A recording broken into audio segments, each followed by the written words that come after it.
मित्रांनो, तुम्हा सर्वांना हात जोडून विनंती आहे, कोणा संग पंगे पांगे घेऊ नका. आणि कोणी पंगे घेत असेल तुमच्या संग तर त्याला आहे ना, भाऊ तू मोठा का बाप मोठा, त्याला असं म्हणा आणि त्याला वाट लावा. इमानदारीने सांगतो मित्रांनो, आताच्या घडीला लय खतरनाक सीन चालू आहे. लय जिकडे तिकडं मारामारी आणि नुसतं डायरेक्टच म्हणजे लगेच चिठ्ठ्यात आउट आहे लगेच समोरच्या व्यक्तीच्या. उलच्या कारणावून आहे ना, मोठे मोठे घटना घडू राहिले मित्रांनो. घरचे परिवारचा व्यक्ती आहे ना, जिम्मेदार व्यक्ती चालला. तुम्हाला सांगतो आता नेमका आहे ना, मी सांगतो ना पुष्कळ काही कारण लागू राहिलं. एका व्यक्तीनं फक्त समोरच्याला म्हणलं की बाबा इथं फटाके फोडू नको, तर तेवढ्या याच्यावर मित्रांनो त्या व्यक्तीने त्याचा प्राण घेऊन टाकला. म्हणजे पा आजकालची बुद्धिमत्ता काय चालली मुलांची काय नाही. इतका कमी वयाच्या व्यक्तीनं ही मोठी घटना घडवली आहे.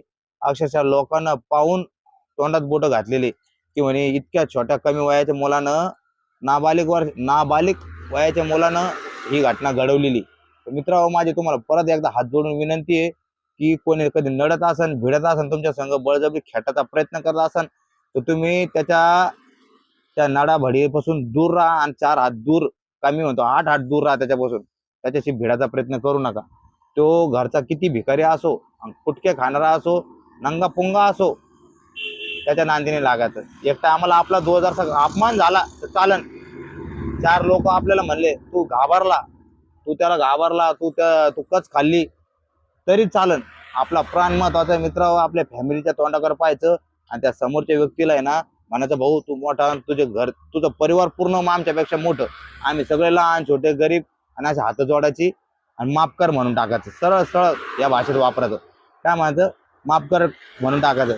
मित्रांनो, मी रोज रात्री दोघी बसल्या बसल्या पेपर वाचतोय आणि काही डोळ्यानं काही कानानं मी ऐकतोय. इथं हे झालं, तिथं ते झालं, इथं ते झालं. नुसतं घटना चालू आहे. मारामारीच्या जागा घटना चालू आहे, कुठं खुपसा खापशीच्या घटना चालू आहे. त्याच्यामुळे मित्रांनो, मी तुम्हाला सतत सांगू राहिलो, कोणी कधी नडण भिडत असेल तर बाबा हो असे इथून नाही, त्याला अशी अशी अशी अशी इथून हात जोडा, जेणेकरून त्याला मोठेपणा वाटन आणि तो आपल्या नांदी लागणार नाही. ओके, त्याला मोठेपणा द्या, त्याला लगे मोठा काय, त्याला मोठ्यापणापेक्षा मोठं पद देऊन टाका, पण त्याच्याशी भिडू नका आणि त्याच्याशी नडू नका. मी जय भीम जय भीम. मी काय म्हणतो, तुम्ही माझ्या तोंडानं आता ऐकत असाल, पण तुम्ही काही घटना ऐकत असतील आणि पाहत असतील, वाचत बी असतात, तर ही तुम्हाला या बंधूची कळकळीची विनंती मित्रांनो की आताच्या घडीला शांत डोकं ठेवा आणि शांत डोकं ठेवून घरच्यांचा विचार करा. एकदा घरच्याकडे फॅमिलीकडे विचार करा. आपली फॅमिली, आपले बायको लेकरं बाळ, आपले आई वडील यांच्या माइंडमध्ये तुमचे विचार आणा आणि तिथं डोकं शांत ठेवा. आणि तो जो व्यक्ती तुम्हाला जो काही खालीवर बोलायचा प्रयत्न करतोय किंवा तुमचा इगो हट करायचा प्रयत्न करतोय, तिला फक्त माइंड शांत ठेवा. एक गिलासभर पाणी घ्या असं आणि असं पाणी प्या आणि कूल व्हा. म्हणजे जो काय तुमचा 2 मिनिटं जो राग आलेला आहे तुम्हाला त्या व्यक्तीवरती, तो सगळा शांत होऊन जाईल आणि तुम्ही त्या व्यक्तीला माफ करून टाकता आणि तो व्यक्ती बी थंड होऊन जाईल. तर हा फॉर्म्युला वापरा. जेव्हा बी तुम्हाला राग आला, एक गिलासभर पाणी प्या, मोठ्या बापाचं त्याला करून टाकायचं, आपण लहान्या बापाचं होऊन जायचं आणि विषय सोडून द्यायचा. ओके, हा व्हिडिओ तुम्हाला आवडला असेल मित्रांनो तर जास्तीत जास्त शेअर करा, कमेंट करा, सबस्क्राईब करा.